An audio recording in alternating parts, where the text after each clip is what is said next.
إن الحمد لله نحمده ونستعينه ونستغفره ونعوذ بالله من شرور أنفسنا ومن سيئات أعمالنا من يهده الله فلا مضل له ومن يضلل فلا هادي له وأشهد أن لا إله إلا الله وحده لا شريك له وأشهد أن محمدا عبده ورسوله أما بعد فإن خير الحديث كتاب الله وخير الهدي هدي محمد صلى الله عليه وسلم وشر الأمور محدثاتها وكل محدثة بدعة وكل بدعة ضلالة وكل ضلالة في النار.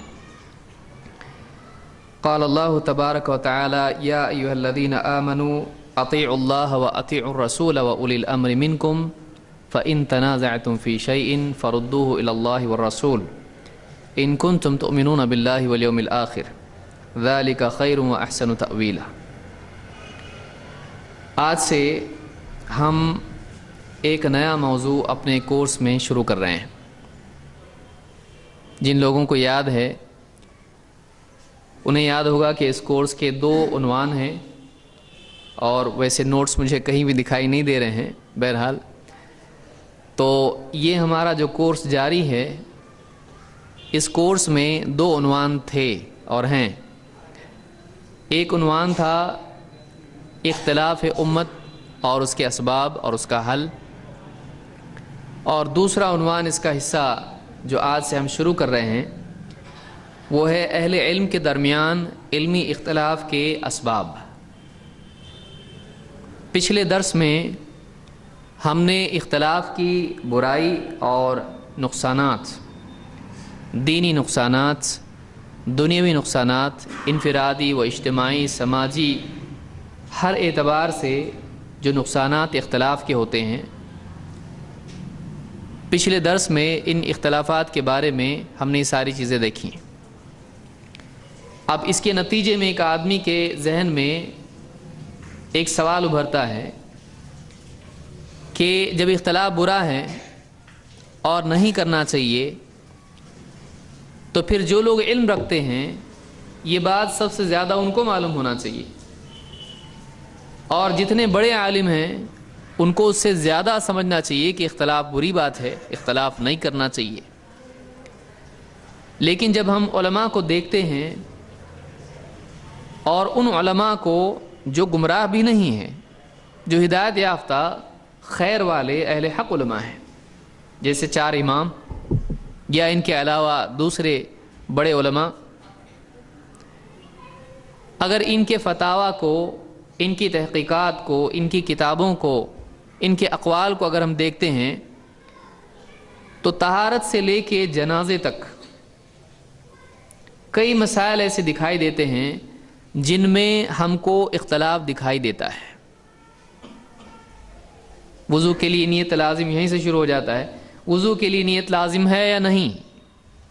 تو آپ کو ملے گا امام ابو حنیفہ رحمۃ اللہ علیہ کے نزدیک وضو کے لیے نیت لازم نہیں ہے، یعنی وضو کے لیے نیت شرط نہیں ہے. بغیر نیت کے بھی اگر ایک آدمی کہ وہ اعضاء دھو دیے جائیں تو بھی اس کا وضو ہو جاتا ہے. لیکن باقی 3 امام، امام الشافعی، امام مالک، امام احمد، ان تینوں کے نزدیک وضو کے لیے نیت شرط ہے. اگر آدمی کی نیت نہیں ہے تو اس کا وضو نہیں ہوتا ہے، بغیر نیت کے وضو نہیں. اب یہیں سے مسئلہ شروع ہو جاتا ہے، اور اس کے بعد پھر وضو ہے، غسل ہے، اور تیمم ہے، نماز ہے، روزہ، حج، زکوٰۃ، نکاح، کئی مسائل ہیں، جنازے تک. ان تمام مسائل میں دکھائی دیتا ہے کہ علماء میں آپس میں کئی مسائل میں اختلاف ہے. ایک مسئلہ ہے اس میں فلاں کا یہ قول ہے، فلاں کا یہ قول ہے، ہاتھ کہاں باندھے جائیں، کوئی سینے پہ باندھ رہا ہے، کوئی ناف کے نیچے، کوئی ناف کے اوپر، کوئی ہاتھ چھوڑ رہا ہے. کئی مسائل میں اختلاف. بلکہ ایک امام ہیں، ان کے شاگرد ہیں، امام ابو حنیفہ ہیں، ان کے شاگرد امام ابو یوسف، اور دوسرے شاگرد ہیں امام محمد. باقی اماموں کو تو چھوڑ دیجئے، جب ان اماموں کو دیکھتے ہیں تو ان میں آپس میں اختلاف دکھائی دیتا ہے. استاد اور شاگرد میں بھی اختلاف. کہ امام ابو حنیفہ ایک چیز کو کہہ رہے ہیں کہ یہ چیز جائز ہے لیکن دوسرا کہہ رہا جائز نہیں، امام ابو حنیفہ رحمۃ اللہ علیہ کہہ رہے ہیں جائز نہیں ہے، دوسرا کہہ رہا جائز ہے، لازم ہے لازم نہیں ہے۔ کئی مسائل میں علماء کے درمیان اختلاف دکھائی دیتا ہے۔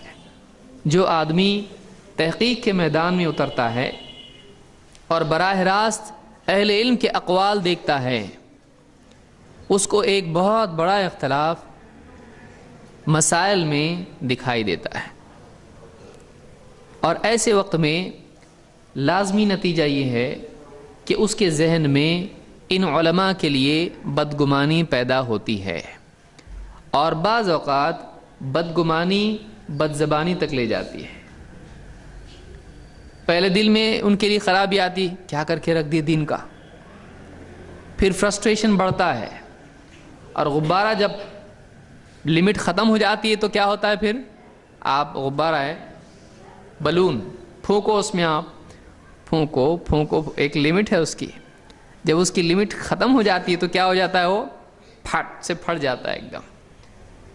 تو جب ایک آدمی کسی طرح کوشش کرتا ہے نہیں ایسا ہوگا، ہو سکتا ہے ایسا، ایک وقت کے بعد میں اس کو غصہ آنے لگتا ہے، اور یہ غصہ اس کی زبان سے ظاہر ہونے لگتا ہے، پھر وہ علماء کی ناقدری شروع کر دیتا ہے، علماء کے خلاف زبان غلط استعمال کرنا شروع کر دیتا ہے، بلکہ ان کو گمراہ قرار دے کر اور سب ان کی جو بھی تحقیقات ہیں، علمی خدمات ہیں، سب کا انکار کر دیتا ہے۔ اور جب ایک آدمی کے دل سے علماء کی قدر نکل جاتی ہے تو لازمی طور پر نتیجہ اس کا یہ پیدا ہوتا ہے کہ گمراہی کا راستہ اس کے لیے ہموار ہو جاتا ہے، یعنی اس کے لیے اجتہاد کا راستہ آسان ہو جاتا ہے۔ بھائی کسی عالم سے تو پوچھنا ہے نہیں کیونکہ کوئی بھی صحیح نہیں ہے، تو میں خود اب یہ کام انجام دوں گا۔ ویسے ہی جیسے کوئی ڈاکٹر علاج نہیں کر رہا ہے تو اب میں کیا کروں گا، اب میں ہی پورا پیٹ چیر کے اپنے پیشنٹ کا علاج کیا کام ہی تمام کر دوں گا۔ جو کام آدمی نہیں کر سکتا ہے وہ کام اپنے ہاتھ میں آدمی لے لیتا ہے، اس کو ضرورت محسوس نہیں ہوتی میں کیوں پڑھوں اتنی ساری کتابیں، انہوں نے آپس میں اتنا اختلاف کیا، مجھ کو کنفیوژن نہیں چاہیے، اب میں ہوں اور میرا قرآن ہے اور صحیح بخاری، بس میرے لیے اتنا کافی ہے۔ کیا ایسا آدمی صحیح جائے گا؟ نہیں، اس لیے کہ قرآن کے فہم کے لیے اس کے لیے دلائل اور اس کے اندر جو بھی تفصیلات ہیں ان کو دیکھنا ضروری ہے۔ حدیث کے سمجھنے کے لیے اصول حدیث اور فہم حدیث اور قواعد وغیرہ جو بھی اس کو معلوم ہونا چاہیے، ورنہ آدمی گمراہ ہو سکتا ہے۔ کیا ہم کو یہ کہا گیا ہے کہ صرف بخاری لو؟ نہیں، ہم کو قرآن میں کیا بتایا گیا ہے، وَمَا آتَاكُمُ الرَّسُولُ فَخُذُوهُ، جو کچھ رسول تم کو دیں اسے لے لو۔ یہ نہیں کہا رسول صلی اللہ علیہ وسلم کی حدیثوں میں سے صرف بخاری لو، کہا گیا ہے نہیں، جو بھی حدیث اللہ کے نبی صلی اللہ علیہ وسلم سے ثابت ہے اس کو کیا کرنا پڑے گا، لینا پڑے گا۔ اب آدمی جب علماء سے آزاد ہو جاتا ہے تو اب وہ اپنا خود ایک پیمانہ بنا لیتا ہے، اگر ایسا ہو تو میں مانوں گا، ایسا ہو تو میں مانوں گا، پھر وہ اپنی عقل سے سمجھنے لگتا ہے، علماء کی ضرورت محسوس نہیں کرتا ہے، پھر علماء کی شان میں گستاخیاں کرتا ہے، بڑے بڑے اماموں کو کچھ بھی بولتا ہے۔ جب ایک بار علماء کی قدر دل سے نکل جاتی ہے تو ایک آدمی وہیں سے گمراہ ہونا شروع ہو جاتا ہے۔ اسی لیے اللہ کے نبی صلی اللہ علیہ وسلم نے ایک حدیث میں فرمایا، وہ آدمی ہم میں سے نہیں ہے، وہ آدمی ہم میں سے نہیں ہے جو اپنے بڑوں کی تعظیم نہ کرے اور چھوٹوں سے شفقت سے پیش نہ آئے اور علماء کا احترام نہ کرے، ہمارے علماء کا حق نہ جانے۔ تو یہ جو چیز ہے، علماء کا حق نہیں جاننا، ان کا احترام نہیں کرنا، ان کی عزت نہیں کرنا، ان سے استفادہ نہیں کرنا، یہ آدمی کو کیا کرتا ہے، گمراہی کی طرف لے جاتا ہے۔ ایک حدیث میں جیسے بخاری کی حدیث ہے، اللہ کے نبی صلی اللہ علیہ وسلم نے فرمایا کہ اللہ تعالیٰ تم سے علم کو یوں ہی چھین نہیں لے گا کہ تمہارے بالکل دلوں سے چھین لے، ایسا نہیں چھین لے گا۔ علم تھا اور اچانک آدمی سلام پھیرا نماز کا، السلام علیکم رحمۃ اللہ، السلام علیکم رحمۃ اللہ، کئی حدیثیں غائب ہو گئیں، کئی آیتیں غائب ہو گئی، دل سے یاد ہی نہیں آ رہا. ایسا ہوتا ہے؟ نہیں. رات میں سویا اور بہت ساری باتیں یاد تھیں، صبح کو اٹھا تو سب غائب. اس طرح سے آٹو ڈیلیٹ نہیں ہوگا، کچھ اپنے آپ ختم علم نہیں ہوگا. اللہ تعالیٰ تم سے علم کو یوں ہی چھین نہیں لے گا، بلکہ علم کیسے تم سے اٹھے گا؟ ایک ایک کر کے علماء اٹھتے چلے جائیں گے. ولیکن یقبض العلم بقبض العلماء بعلمہم، بلکہ اللہ تعالیٰ علم کو علماء کے ساتھ ان کے علم کو اٹھا کر چھین لے گا. ایک ایک کر کے علماء چلے جائیں گے. حتی اذا لم یبق عالما اتخذ الناس رؤوسا جہالا، یہاں تک کہ جب ایک بھی عالم باقی نہیں رہے گا لوگوں کے درمیان تو لوگ جاہلوں کو اپنا سردار بنائیں گے. ایسے لوگوں کو اپنا رہنما بنائیں گے جو رہنما ہونے کے لائق نہیں ہوں گے، گہرا علم ان کے پاس نہیں ہوگا، سطحی باتیں کچھ جانتے ہوں گے، آدھا ادھر کا معلوم ہے آدھا ادھر کا معلوم ہے، دونوں جوڑ کے پورا بنایا، ایسے لوگ ہوں گے. حتی اذا لم یبق عالما اتخذ الناس رؤوسا جہالا فسئلوا فافتوا بغیر علم، پھر ان سے پوچھا جائے گا تو وہ بغیر علم کے فتویٰ دیں گے. فضلوا واضلوا، خود بھی گمراہ ہوں گے اور دوسروں کو بھی گمراہ کریں گے. اس سے کیا معلوم ہوا کہ علماء کا دنیا سے اٹھنا یہ لوگوں کے لیے گمراہی کے دروازے کھولتا ہے. علماء کی اہمیت دین میں ہمیشہ باقی رہے گی. ہاں اب علماء میں اچھے اور برے دونوں ہوتے ہیں. علماء میں وہ بھی ہوتے ہیں کہ جو لوگوں کی جیب میں ہاتھ ڈال کے دین کے نام پر ان کو بیوقوف بناتے ہیں، ایسے بھی ہوتے ہیں. یہ دنیا دار لوگ ہر فیلڈ میں ہوتے ہیں. لیکن کیا زمین پر اہل حق علماء نہیں ہیں؟ ہمیشہ رہیں گے، لیکن دھیرے دھیرے کم ہوتے چلے جائیں گے اور بعد کے دور میں بہت کم رہ جائیں گے. تو ایسے وقت میں جہاں علماء نہیں ہوں گے لوگوں میں کیا پیدا ہو جائے گا؟ پھر وہ ایسے لوگوں سے پوچھنا شروع کریں گے جن کے پاس واقعی گہرا علم نہیں رہے گا. وہ اپنی رائے سے فتوے دیں گے، وہ اپنی رائے سے فتوے دیں گے اور خود بھی گمراہ ہوں گے اور دوسروں کو بھی گمراہ کریں گے. تو معلوم ہی ہوا کہ اسلام میں علماء کی قدر کرنا، ان کا احترام کرنا یہ ضروری ہے. کون سے علماء؟ جو اہل حق ہیں، اہل حق ہیں، جو قرآن و سنت کا گہرا علم رکھتے ہیں، جو متقی ہیں، پرہیزگار ہیں، اللہ سے ڈرنے والے ہیں. انما یخشی اللہ من عبادہ العلماء، اللہ نے فرمایا کہ اللہ کے بندوں میں واقعی وہی لوگ اللہ سے ڈرتے ہیں جو علم والے ہیں. تو معلوم یہ ہوا کہ ایسے علماء جو اللہ سے ڈر کے پرہیزگار زندگی گزارتے ہیں یہ واقعی علماء ہیں جن کے پاس قرآن و سنت کا گہرا علم ہے. دو چار باتیں جان لینے سے آدمی عالم نہیں بن جاتا ہے، واقعی اس کو قرآن و سنت کا گہرا علم ہو. تو ایک آدمی جب اختلاف کی برائی جانتا ہے اور پھر علماء کے اقوال دیکھتا ہے اور اس میں ان کے اختلافات دیکھتا ہے تو اس کو وحشت پیدا ہو جاتی ہے اور اس کو ایسا لگتا ہے کہ اختلاف برا ہے، پھر ان علماء نے اختلاف کیوں کیا.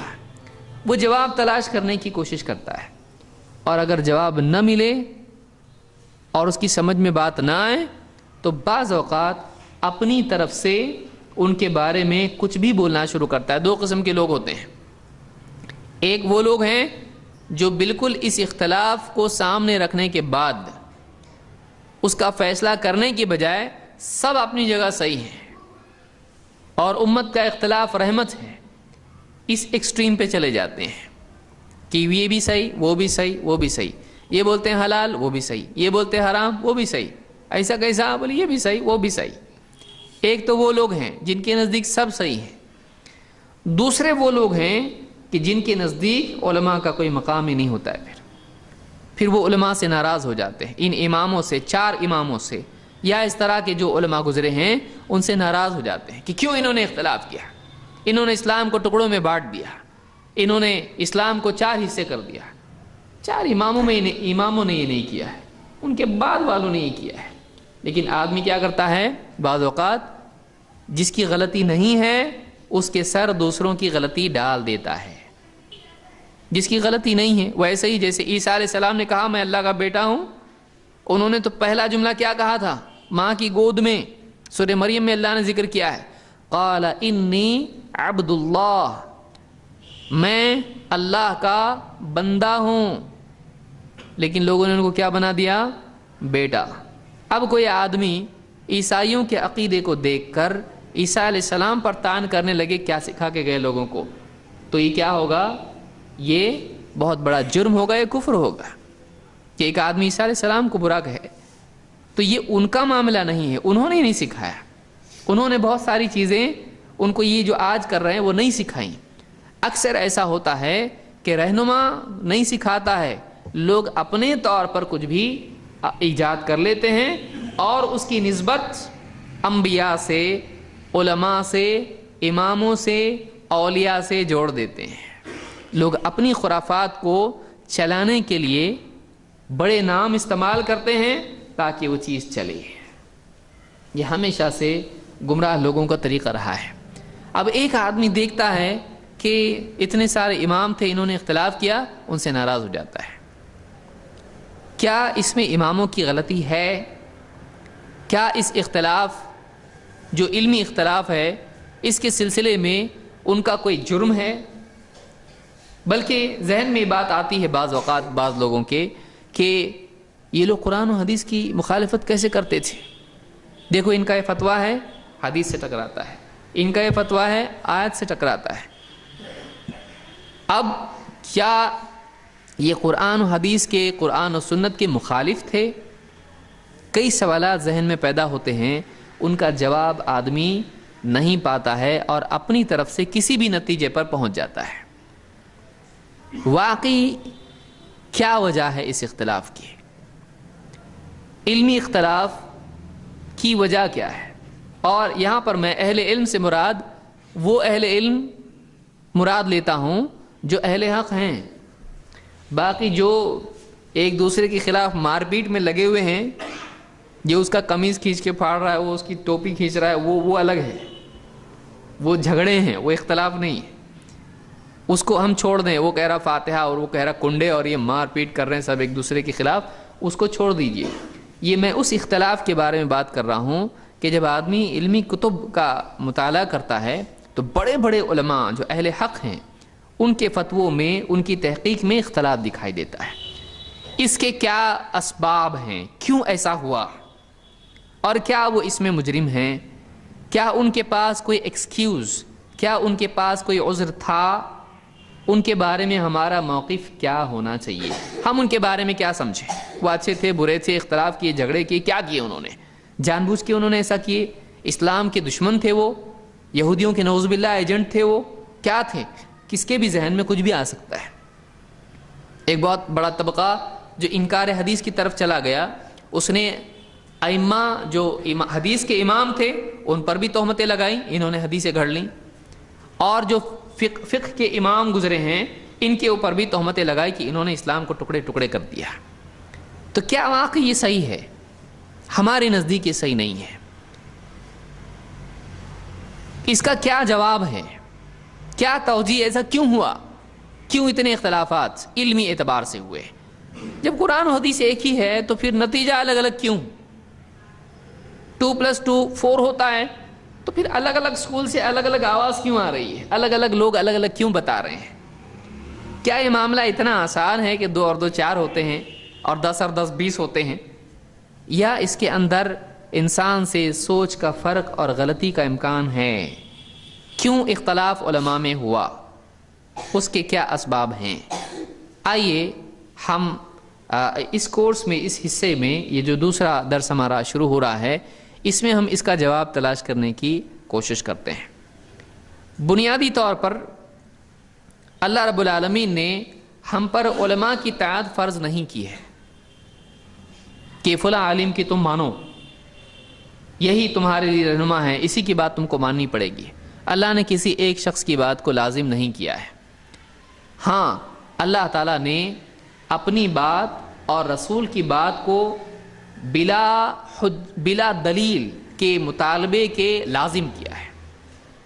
یعنی کوئی آدمی اس سے اللہ کا حکم بتایا جائے، رسول بتایا اس سے کہ اللہ تعالیٰ یوں فرماتا ہے، جیسے قرآن میں پڑھا اس نے کہ وَأَحَلَّ اللَّهُ الْبَيْعَ وَحَرَّمَ الرِّبَا، اللہ تعالیٰ نے تجارت کو حلال کیا اور سود کو حرام کیا۔ اب قرآن میں اس نے پڑھا، مولوی صاحب سے پوچھ رہے کون بتائے یہ ایسا؟ بولے اللہ کا حکم ہے، اللہ کا حکم ہے۔ کیا حکم ہے؟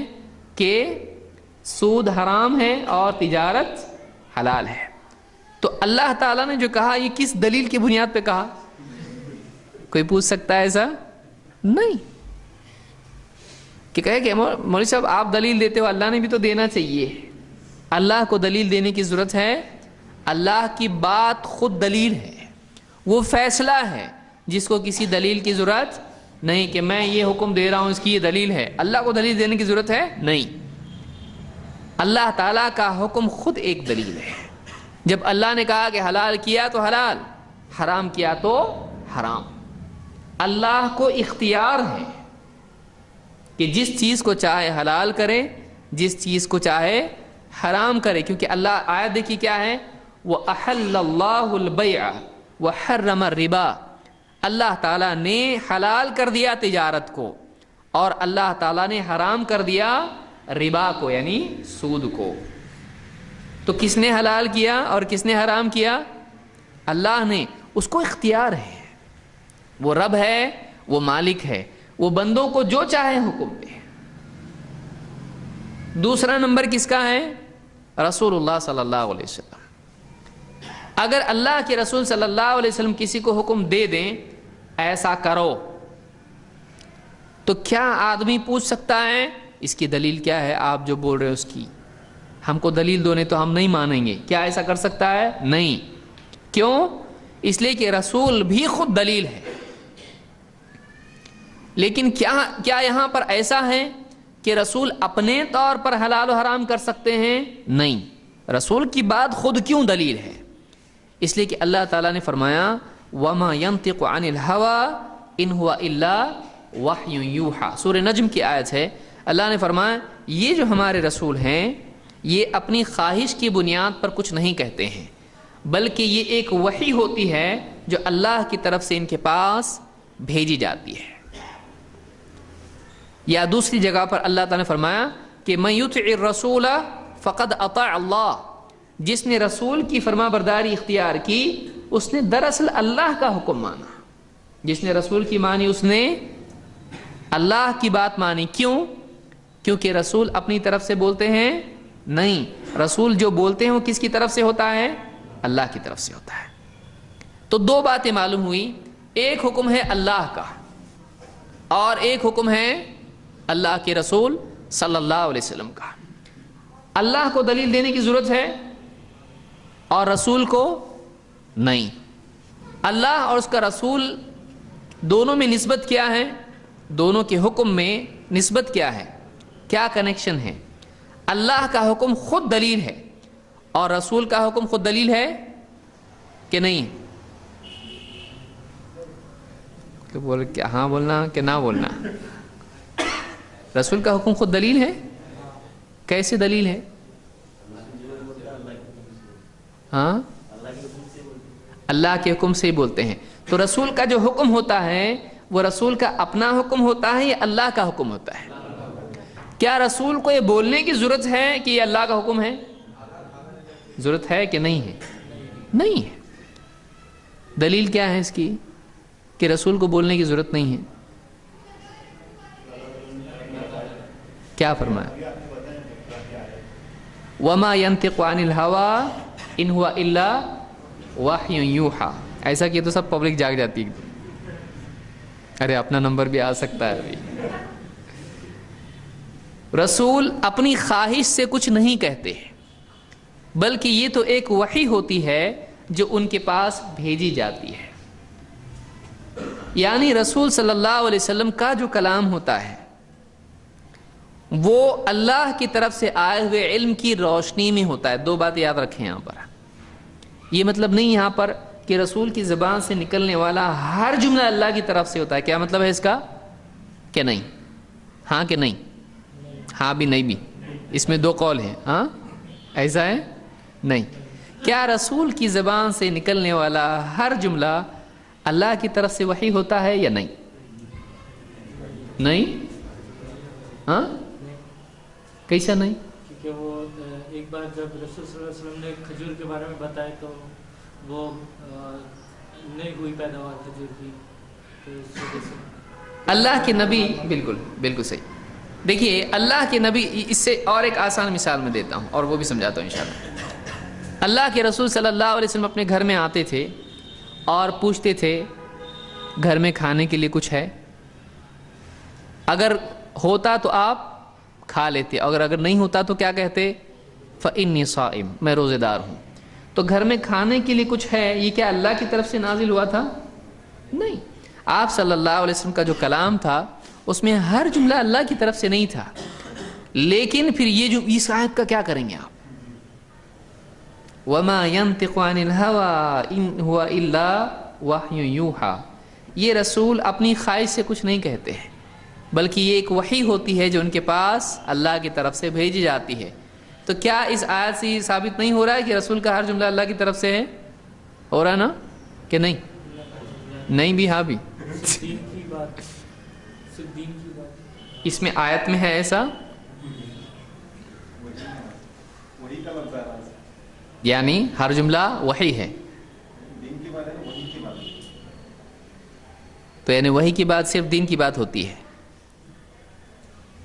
اس کے علاوہ وحی نہیں آ سکتی اللہ کی طرف سے. جیسے اللہ کے نبی صلی اللہ علیہ وسلم نماز پڑھ رہے تھے، آپ کی جوتیوں میں نجاست تھی. جبریل نے آ کے کیا کہا؟ کوئی شرعی مسئلہ بتایا؟ جوتیاں نکال دو، آپ کی جوتی میں نجاست ہے. یہ کوئی شرعی حکم ہے؟ نہیں. یہ تو ایک خبر ہے کہ ایسا ایسا ہے. تو اس کے علاوہ بھی تو وہی آ سکتی ہے نا، کوئی بھی انفارمیشن آ سکتی ہے. یا جیسے حضرت عائشہ پر تہمت لگی، وہی آئی. نہیں، ایسا نہیں جو لوگ بول رہے ہیں، شک کر رہے ہیں، وہ ایسا نہیں ہے. وہ بالکل پاکیزہ خاتون ہے. تو یہ برات ہے، پرسنل میٹر ہے. تو وہی ذاتی زندگی میں بھی آ سکتی ہے.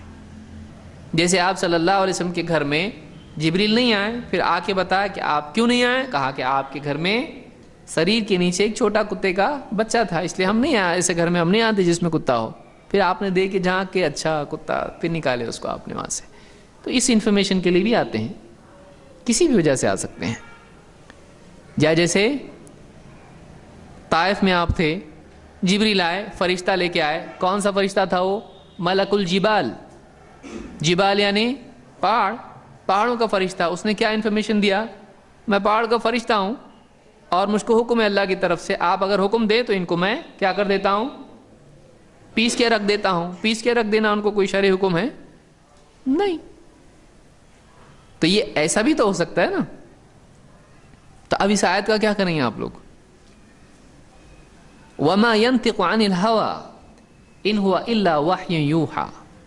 یہ رسول اپنی خواہش سے کچھ نہیں کہتے ہیں، یہ تو ایک وحی ہوتی ہے جو ان کے پاس بھیجی جاتی ہے. تو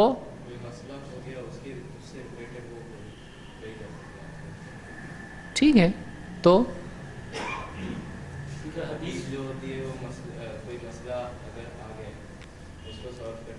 یعنی کیا رسول کا ہر کلام وحی ہوتا ہے؟ نہیں. پھر دیکھیے اس آیت کو کیا سمجھیں گے ہم. رسول صلی اللہ علیہ وسلم کا ہر جملہ وحی ہوتا ہے؟ نہیں. پھر اس آیت کا کیا مطلب ہے؟ وَمَا يَنْطِقُ عَنِ الْهَوَىٰ. وَمَا نہیں، نافیہ ہے یہ. يَنْطِقُ بات کرنا، عَنِ الْهَوَىٰ خواہش سے. خواہش کا مطلب کون سی خواہش؟ بری خواہشات.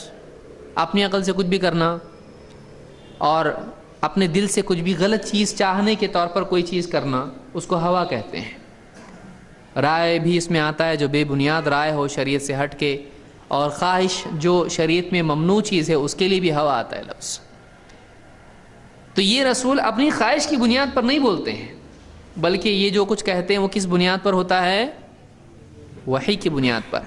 تو اس میں رسول اللہ صلی اللہ علیہ وسلم جو اللہ کی طرف سے پہنچاتے ہیں بعینہ یہ آیت نازل ہوئی، وہ بھی آتا ہے۔ اس میں اس آیت کے علاوہ اس کی انڈرسٹینڈنگ جو اللہ کی طرف سے اس کا فہم دیا جاتا ہے وہ جو سمجھاتے ہیں وہ بھی آتا ہے۔ اور آپ جو اجتہاد کرتے ہیں تو نبی صلی اللہ علیہ وسلم کا جو اجتہاد ہوتا تھا وہ اجتہاد خواہش کی بنیاد پر تھا یا وحی کی بنیاد پر تھا؟ وحی کی بنیاد پر تھا۔ تو اگرچہ وہ آپ کا اجتہاد تھا لیکن وہ خواہش کی بنیاد پر نہیں ہوتا تھا۔ جیسے مثال کے طور پر اللہ کے نبی صلی اللہ علیہ وسلم کو اللہ تعالیٰ نے خواب میں دکھایا کہ آپ طواف کر رہے ہیں کعبہ کا، عمرہ کر رہے ہیں مثلا، تو آپ نے یہ سمجھا اس وحی کی، نبی کا خواب کیا ہوتا ہے؟ وحی ہوتا ہے کہ نہیں ہوتا ہے؟ نبی کا خواب شیطان کی طرف سے ہوتا ہے؟ نہیں، بلکہ نبی کا خواب وحی ہوتا ہے۔ اسی لیے ابراہیم علیہ السلام نے جب خواب میں دیکھا اپنے بیٹے کو ذبح کر رہے ہیں تو بیٹے سے کہا کہ بیٹے میں دیکھتا ہوں کہ میں خواب میں تم کو ذبح کر رہا ہوں۔ بیٹے نے کیا جواب دیا؟ قال یا ابت افعل ما تؤمر، یا ابت افعل ما تؤمر، اے میرے والد آپ وہ کر دیجئے جس کا آپ کو حکم ہو رہا ہے۔ تو معلوم ہے کہ خواب میں دیکھ رہے ہیں لیکن اس کو کیا سمجھا انہوں نے؟ یہ اللہ کا حکم ہے، یعنی اللہ کی طرف سے ہیں۔ انبیاء کا خواب وحی ہوتا ہے، اللہ کی طرف سے یعنی میسج ہوتا ہے۔ تو آپ نے دیکھا خواب میں آپ طواف کر رہے ہیں، آپ عمرہ کر رہے ہیں، تو آپ نے صحابہ سے کہا کہ چلو اللہ کی طرف سے ہے، لیکن آپ نے اس میں کیا کیا؟ اجتہاد کیا۔ بعینہ آپ کو ورڈ بائی ورڈ آیا تھا ایسا جاؤ عمرے کے لیے؟ نہیں، آپ نے اس خواب سے جج کیا کہ عمرہ جانا ہے۔ وہ خواب صحیح تھا لیکن اس خواب میں یہ نہیں تھا کہ اس سال، اس خواب میں تھا اس سال کا نہیں تھا۔ پھر آپ حدیبیہ میں گئے، انہوں نے عمرہ کرنے نہیں دیے، تو کیا خواب غلط تھا؟ نہیں، لیکن آپ نے فیصلہ کیا، آپ نے یہ سمجھا اس سے کہ اسی سال ہو سکتا ہے کیونکہ ڈیٹ اس میں آئی ہوئی نہیں ہے، اور نیکی میں جلدی کرنا چاہیے کہ دیری؟ جلدی۔ تو آپ گئے، لیکن بعد میں آپ کو بتایا گیا کہ نہیں، اس سے مراد کیا ہے؟ آگے یہ چیز ہونے والی ہے، اور اللہ نے نہیں ہونے دیا۔ اللہ تعالیٰ نے نہیں بتایا اس وقت تک، کہ بعد میں بتایا اللہ نے، اللہ کی مرضی۔ آج بتایا تو اللہ کی مرضی، کل بتایا تو اللہ کی مرضی، اللہ جب چاہے بتائے۔ اللہ کو کوئی بتا سکتا ہے کہ اب بتانا چاہیے؟ نہیں، اللہ جب چاہے بتائے۔ تو اللہ تعالیٰ نے امتحان بنایا اس کو کئی لوگوں کے لیے کہ وہاں لوگ گئے، اتنی بڑی آزمائش ہوئی اور اس کے باوجود وہاں پہ عمرہ کرنے کا موقع نہیں ملا، پھر واپس لوٹے۔ یہ ایک تاریخ کا حصہ بن گیا۔ اللہ کو کرنا تھا ایسا، اللہ نے کیا ایسا، نبی کو بھی نہیں بتایا اس سال، نہیں، بعد میں بتایا نبی کو، کیونکہ آپ علم غیب جانتے تھے نہیں۔ تو آپ وہاں گئے اور پھر آپ کو سمجھ میں آیا کہ یہ اس سال کا نہیں ہے، یہ کیا ہے؟ آئندہ ہونے والا ہے۔ تو لیکن آپ نے جو اجتہاد کیا اس خواب کی بنیاد پر، وہ کیا خواہش کی بنیاد پر تھا؟ نہیں، وہ کس بنیاد پر تھا؟ وحی کی بنیاد پر، آپ کا اپنا فیصلہ تھا۔ لیکن بنیاد کس پر تھی؟ تو نبی کبھی بھی خواہش کی بنیاد پر فیصلہ نہیں کرتے ہیں۔ سمجھ میں آ رہی بات؟ تو نبی کی ہر بات لازم نہیں ہے کہ وحی کا جملہ ہو، اللہ کی طرف سے آیا ہوا لفظ ہو، لیکن نبی اگر اجتہاد بھی کرتے ہیں اور اجتہاد کی بنیاد پر بھی کچھ کہتے ہیں تو بھی وہ کیا ہوتا ہے؟ کہاں سے لیتے ہیں؟ وہ وحی کی بنیاد پر ہوتا ہے۔ تو یہ مطلب اس آیت کا ہے۔ تو بہرحال اللہ تعالیٰ نے بندوں پر اس بات کو لازم کیا ہے کہ وہ اللہ کی مانیں اور رسول کی بات مانیں۔ کہاں ہے اس کی دلیل؟ آئیے دیکھتے ہیں، اور ایک چیز اس میں آئے گی، پھر اس کی تفصیل بھی ہم دیکھیں گے۔ تیسرا حکم کس کا ہے؟ اللہ نے فرمایا یا ایھا الذین آمنوا، اے ایمان والو، یا ایھا الذین آمنوا، اے ایمان والو، اطیعوا اللہ واطیعوا الرسول واولی الامر منکم، فرما برداری کرو اللہ کی، فرما برداری کرو اللہ کے رسول کی، اور فرما برداری کرو کس کی؟ وَأُولِي الْأَمْرِ مِنْكُمْ، تم میں سے اولو الامر کی۔ تو تین لوگوں کا حکم ماننے کے لیے کہا گیا، کس کا؟ کس کا؟ اللہ کا، رسول کا، اور اولو الامر کا۔ اولو الامر، اولو الامر کون ہیں؟ ابن عباس رضی اللہ عنہ فرماتے ہیں، اور عام علماء نے اس کو کہا، ابن عباس کہتے ہیں کہ اس سے مراد اولو العلم والفقہ ہے، علم اور فقہ والے، جن کو دین کا علم ہے، جن کے پاس دین کا علم ہے، جن کو دین کی گہری سمجھ ہے۔ بعض علماء نے کہا اس سے مراد حکام ہے۔ حکام کس کو کہتے ہیں؟ مسلمانوں کا خلیفہ، مسلمانوں کا امیر، چاہے وہ سفر میں امیر ہو یا حضر میں امیر ہو، اسلامی حکومت میں گورنر ہو، قاضی ہو، جس کو اتھارٹی ہوتی ہے کمانڈ کرنے کی، چاہے وہ فوج کا کمانڈر ہو، چاہے وہ شہر کا قاضی مفتی ہو، چاہے وہ مسلمانوں کا امیر المؤمنین ہو، جس کے پاس حکم دینے کی اتھارٹی ہوتی ہے، وہ حکم دیتا ہے، قانون چلاتا ہے، وہ بتاتا ہے ایسا کرو۔ تو یہ تیسرا یہ ہے۔ تو یا ایھا الذین آمنوا، اے ایمان والو، اللہ کی فرما برداری کرو، رسول کی فرما برداری کرو، اور ان کی بھی جو تم میں کیا ہوں، صاحب اختیار ہوں، اولو الامر ہوں، حکم دینے کا اختیار رکھتے ہوں۔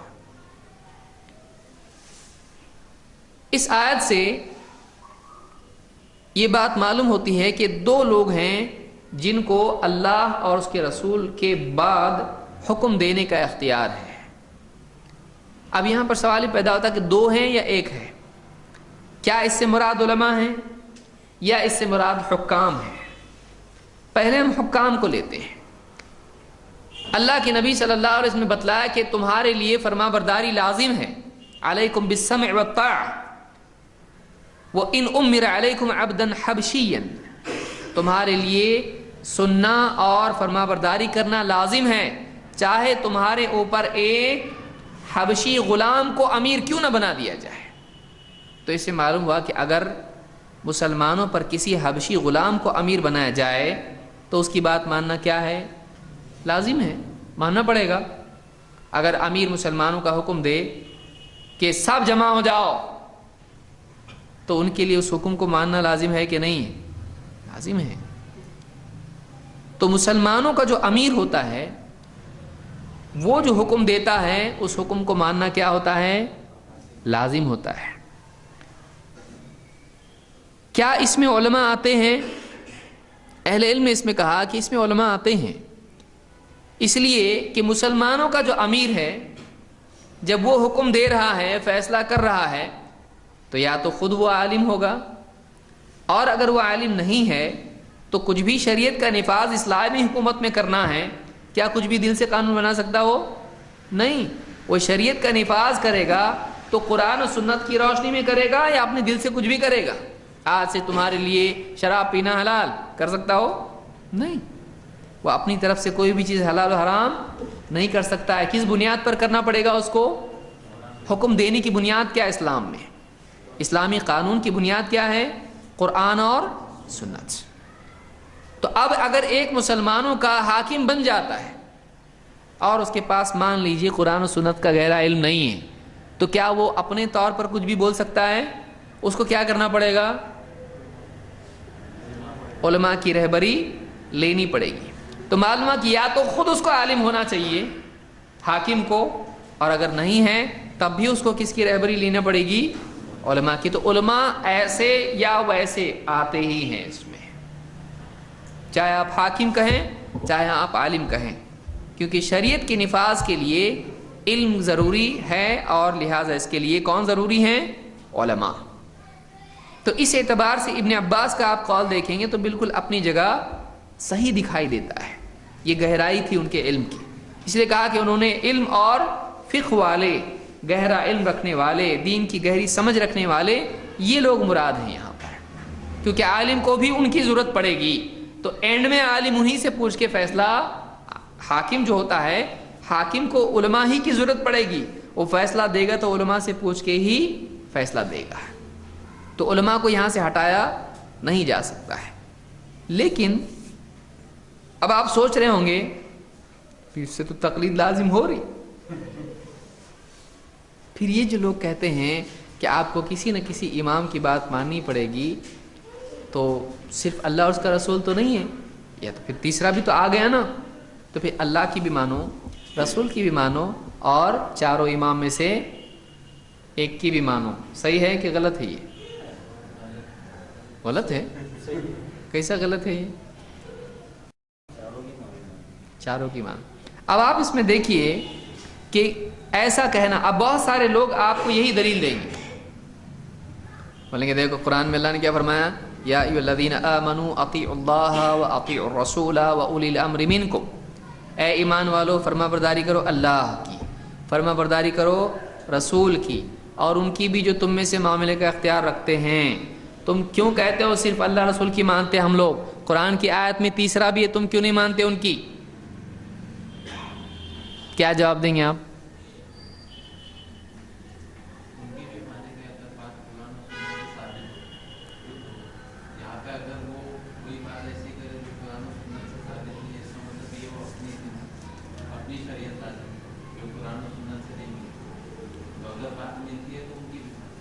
یعنی ہم یہ کہیں گے، جواب یہ اس کا کہ ہم یہ کہیں گے کہ بات اگر ملتی ہے قرآن و سنت سے تو مانیں گے، نہیں تو نہیں.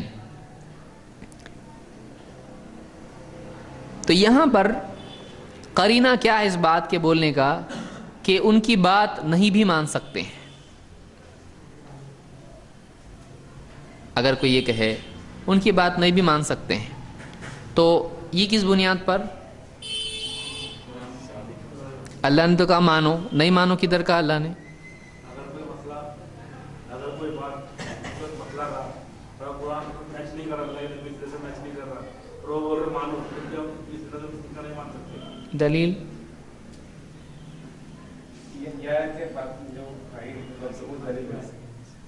کیا ہے؟ اگر اختلاف ہو جائے کوئی باتوں میں. اس سے پہلے کہ ہم آگے جائیں، اس کے ضمن میں ایک واقعہ جو بخاری اور مسلم دونوں میں، امام بخاری اور مسلم دونوں نے نقل کیا ہے، اس واقعے کو ہم دیکھ لیتے ہیں. اس سے مزید اس کی وضاحت ہوتی ہے. اللہ کے نبی صلی اللہ علیہ وسلم نے ایک سفر میں بعض صحابہ کو ایک لشکر روانہ کیا اور ان پر ایک صحابی کو امیر بنایا اور لوگوں سے کہا یہ جو امیر ہے اس کی بات ماننا. تو کیا وہ اولو الامر میں سے ہو گیا شخص کہ نہیں؟ شریف رسول نے طے کیا مانو، تو اللہ ہے وہ نہیں، رسول ہے وہ نہیں، تیسرا بچا کون؟ اولو الامر. تو حکم دینے کا اختیار، جب ماننا ہے تو حکم دے گا تو ہی مانیں گے نا. تو اس کو حکم دینے کا اختیار کس نے دیا؟ اللہ کے رسول صلی اللہ علیہ وسلم نے. تو آپ نے کہا کہ ان کی بات ماننا. گئے سب لوگ سفر میں گئے. سفر کے دوران اس امیر کو لوگوں کی بات پر، کچھ بات پر غصہ آیا. کچھ تو گڑبڑ ہوئی، کچھ تو ہوا، اس کو بہت غصہ آیا لوگوں کے اوپر، جو اس کے ساتھ میں تھے ان پہ غصہ آیا اس کو. اس نے کہا کیا اللہ کے نبی صلی اللہ علیہ وسلم نے نہیں کہا کہ تم میری بات مانو؟ ہاں بولے تو ہیں مانو. جاؤ لکڑیاں جمع کر کے لاؤ. گئی پبلک پوری لکڑیاں جمع کر کے ادھر ادھر سے لے کے آیا. امیر کا حکم ہے بھائی لاؤ. لائے. اس نے کہا آگ لگاؤ اس میں. سب نے بولے آگ لگاؤ تو لگاؤ. لگائے. 2 حکم تو ہوئے پورے. اب تیسرا حکم بہت ڈینجر آیا. تیسرا حکم کیا آیا؟ کودو. ارے کودو. راوی کہتے ہیں کہ جب امیر نے کہا کہ آگ میں کودو، وہ سمجھ رہے ہیں کچھ تو پکانے کا جو ہے بریانی کچھ تو بنے گی، کچھ تو بنے گا کھانے کا، گوشت ووشت. بولے امیر بول رہا ہے، حکم دے رہا ہے لکڑی لاؤ تو لکڑی لائے، آگ جلاؤ تو آگ جلائے. تیسرا جو حکم آیا وہ کیا تھا؟ آگ میں کود جاؤ. جب اس نے یہ حکم دیا امیر نے کہ آگ میں کودو، تو سب ایک دوسرے کے چہرے دیکھنے لگے. کیا ان کو کیا ہوا؟ یہ کیا حکم ہے؟ اور وہ آگ میں کودے نہیں.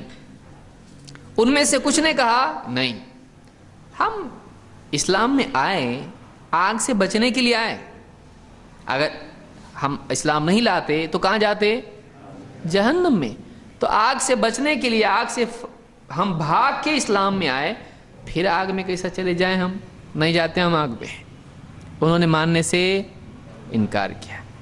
کس کی بات ماننے سے انکار کیا؟ اب آپ دیکھیے اس شخص کی بات ماننے کا حکم کس نے دیا تھا؟ تو ماننا تو چاہیے کہ نہیں چاہیے؟ اس کی بات ماننا طے کیے تھے کہ نہیں؟ کتنی بات ماننے کے لیے بولے تھے؟ 4 5 2 دن تک 3 دن تک، کتنے ماننا؟ الٹیمیٹ اس کی بات ماننا ایک جنرل حکم تھا وہ، یعنی جو بھی بولے وہ ماننا، کوئی پرسنٹیج اور کچھ اس میں ایسا کچھ نہیں تھا. لیکن انہوں نے اس حکم کو نہیں مانا. جب سفر سے وہ واپس لوٹے تو اللہ کے نبی صلی اللہ علیہ وسلم کے پاس یہ پورا کیس پیش ہوا، ایسا ہوا، ہم لوگ نہیں کودے. آپ نے فرمایا اگر تم کود جاتے تو قیامت تک اس آگ سے نہیں نکلتے. انما الطاعۃ فی المعروف، ارے فرما برداری تو اچھے کاموں میں ہے، غلط کام میں نہیں. دوسری بات میں آپ نے فرمایا لا طاعۃ لمخلوق فی معصیۃ الخالق، کہ خالق کی نافرمانی کے کام میں مخلوق کی فرما برداری نہیں. یہ کیا ہے؟ ایک رول ہے، قاعدہ ہے. حکم دینے کا اختیار کس کو ہے؟ اللہ کو ہے. اللہ نے قرآن میں کیا فرمایا؟ الا لہ الخلق والامر. دیکھیے قرآن میں کیا اللہ نے فرمایا؟ الا لہ الخلق والامر. 2 چیزیں اللہ نے بیان کی، کریٹ کرنا، تخلیق جس کو آپ کہتے ہیں، پیدا کرنا، وجود دینا، یہ بھی کس کے ساتھ خاص ہے؟ اللہ کے ساتھ. اور امر کا مطلب کیا ہوتا ہے؟ حکم دینا. تو پیدا کرنا بھی اللہ کا حق ہے اور حکم دینا بھی کس کا حق ہے؟ اللہ کا. تو خلق اور امر دونوں کس کے ساتھ خاص ہیں؟ تو آپ صلی اللہ علیہ وسلم نے کیا فرمایا کہ لا طاعۃ لمخلوق فی معصیۃ الخالق، کہ خالق کی نافرمانی میں مخلوق کی فرما برداری نہیں کی جائے گی. پیدا وہ کرے گا اور حکم یہ دے گا؟ نہیں. اس کے حکم سے اس کا حکم جب ٹکرائے گا نہیں. یہ کیا ہو گیا؟ اصول. یہ اصول سکھانے والے کون سے امام ہیں؟ امام الانبیاء محمد رسول اللہ صلی اللہ علیہ وسلم. تو اس حدیث سے، اس واقعے سے، بخاری مسلم دونوں میں ہے، اس واقعے سے بات معلوم ہوئی کہ اللہ تعالیٰ نے اللہ کی ماننے کا حکم دیا، رسول کی ماننے کا حکم دیا، اور کس کا؟ اولو الامر کا. اللہ کی بات فائنل اتھارٹی ہے. اس میں ایسا ہوگا کہ اللہ کا حکم اگر ٹکرائے فلاں چیز سے تو نہیں مانیں گے، ایسا ہے نہیں. اللہ کا حکم حکم ہے، اللہ کا حکم حکم ہے، وہ کہ دلیل کا محتاج ہے نہیں. اور کسی سے ٹکرائے گا، اگر اللہ کا حکم ماں باپ کے حکم سے ٹکرائے تو ماں باپ کی ماننا چاہیے، اللہ کی نہیں، ایسا ہے نہیں ہے. اللہ کا حکم سب پر غالب ہے. اس کا حکم کسی اور سے میچ کر کے دیکھ کے پھر اس کو چن سکتے، ایسا نہیں ہے. اس کا حکم حکم ہے، فائنل ہے اس کا. وہ اگر حکم دے دے سجدہ کرو انسان کو تو بھی کرنا پڑے گا کہ نہیں؟ اللہ نے حکم دیا کس کو؟ فرشتوں کو. سجدہ کرو کس کو؟ آدم. وہ انہوں نے دیکھے نہیں، حکم کس کا؟ دیکھنے کا خالی، کیا حکم ہے سوچنے کا نہیں، سجدہ. کیونکہ ان کو معلوم تھا حکم کو دینے والا کون ہے. لیکن ابلیس نے کیا کہا؟ ایسا کیسا؟ میں آگ سے بنا، یہ مٹی سے، میں اس کو سجدہ کروں؟ نہیں ہوتا ایسا، میں سجدہ کروں گا نہیں. اس نے اپنی عقل کو کس کے مقابلے میں رکھا؟ اللہ کے حکم کے مقابلے میں نہیں. تو اس کا کیا حال ہوا؟ جنت الفردوس میں گیا ہو، دھتکارا گیا، نکل یہاں سے، نکل یہاں سے. اس کو آسمانوں سے زمین پہ پھینک دیا گیا. تو اللہ کا حکم فائنل اتھارٹی ہے، اور رسول ہے کہ نہیں ہے؟ کیا اللہ کا حکم یعنی رسول کا حکم، میرا جملہ آپ دیکھیے صحیح کہ غلط ہے. رسول کا حکم اللہ کے حکم سے چیک کر کے دیکھنا چاہیے، اگر مطابق ہے تو قبول کرنا چاہیے، ورنہ نہیں. صحیح ہے؟ نہیں ہے کہ نہیں؟ کیوں غلط ہے؟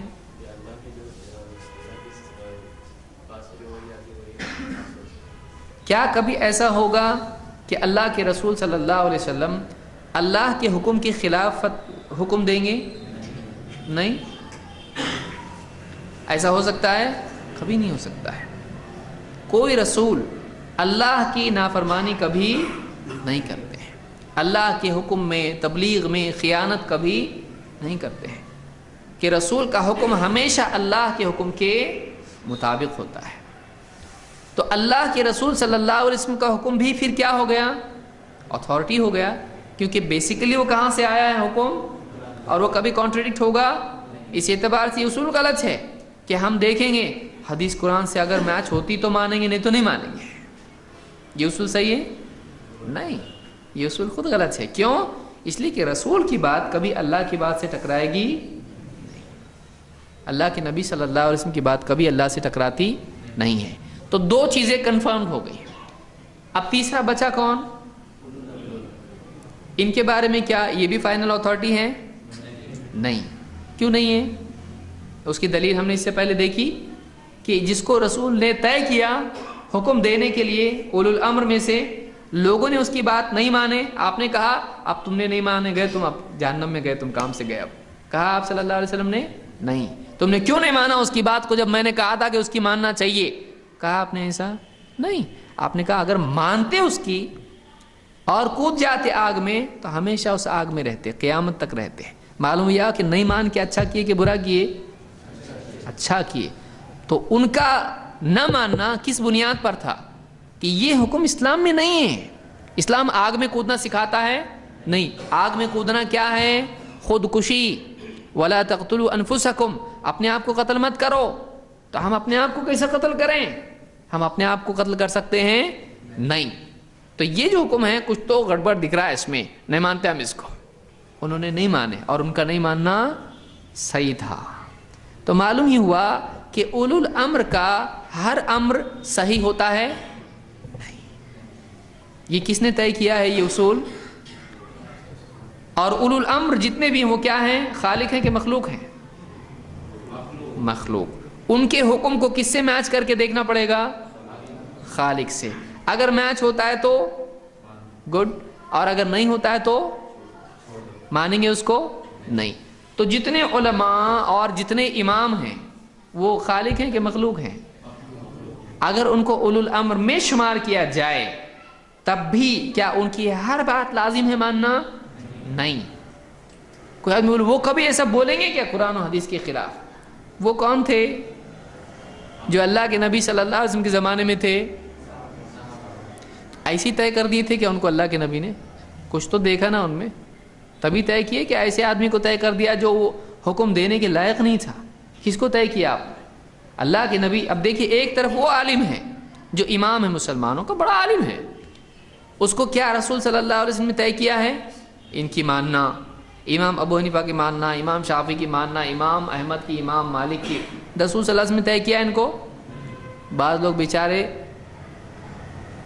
اپنی لا علمی کی وجہ سے کہتے ہیں چاروں کو رسول صلی اللہ علیہ وسلم نے طے کر کے گئے ہوئے ہیں، ان کو نہیں معلوم ہے. اللہ کے رسول صلی اللہ علیہ وسلم کی وفات کے 70 سال بعد ایک آئے پہلے، یعنی پونا صدی گزر چکی تھی تقریباً. یعنی ایک آدمی پیدا ہو کے رسول صلی اللہ علیہ وسلم کی وفات کے وقت اگر وہ پیدا ہوا ہے تو بالکل اس کی عمر اتنی ہو رہی کہ دانت وات گرنے لگ گئے پورے.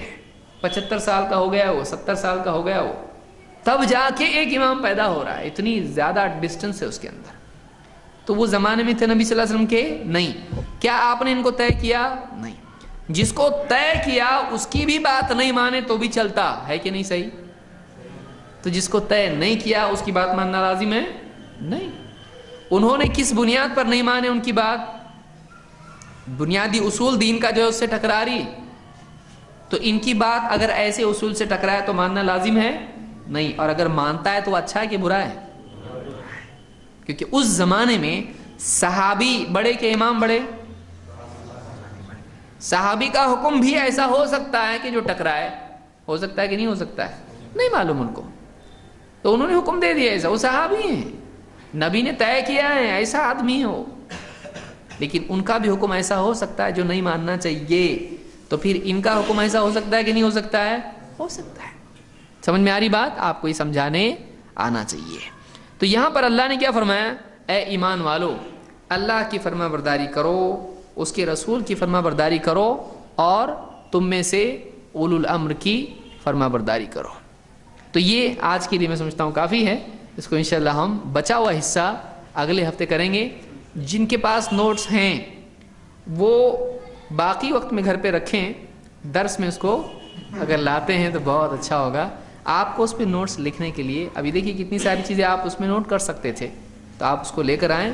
اگر نہیں ہے تو جو بھی ذمہ داران یہاں پر ہیں آپ ان سے رابطہ قائم کریں اور اس کو نوٹس لیں، کیونکہ آپ کا ذہن جب آپ نوٹس دیکھ رہے ہیں سن رہے گھر پہ جا کے وہ دیکھیں گے تو اس کان میں آواز آپ کے آئے گی، آپ کو یاد آئے گا.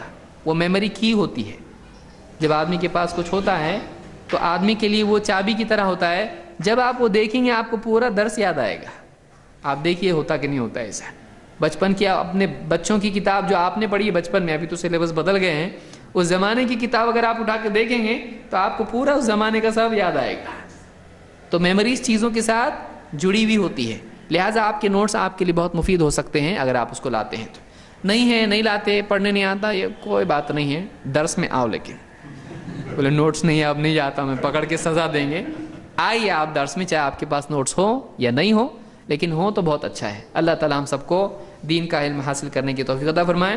اور دوسرے بھی جو ہمارے بھائی ہیں جو نہیں آئے، آپ ان کو دعوت دیں، ان کو لائیں. نئے لوگ بھی اگر کوئی آنا چاہیں ان کو بھی لائیے. دیکھیے ہم لوگوں کو دعوت دینا چاہیے.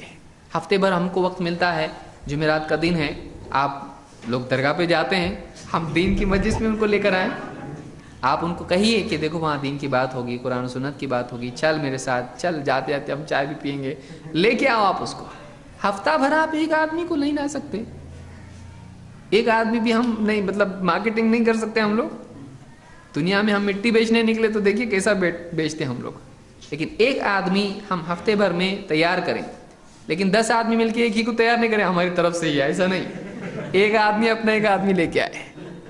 تو اللہ تعالیٰ ہم کو سمجھ عطا فرمائیں. دعوت ہونا چاہیے، لوگوں کو لانا چاہیے. ایک آدمی آیا، اس کی زندگی بدل گئی، شرک سے نکل گیا، کفر سے نکل گیا، اندھے پن سے وہ نکل گیا، علم کی طرف آیا، آپ سے بھی آگے بڑھ سکتا ہے. اور آپ دنیا سے چلے گئے، آپ قبر میں اس کا پورا آپ کو پورا آئے گا. بالکل زیادہ بڑے بڑے بیگ آئیں گے آپ کو وہاں پہ. اللہ تعالیٰ ہم کو سمجھ عطا فرمائے. تو کوشش کریں کہ لوگوں کو لائیں آپ دروس میں. سبحان اللہ و بحمدہ، سبحانک اللہم و بحمدک، اشہد ان لا الہ الا انت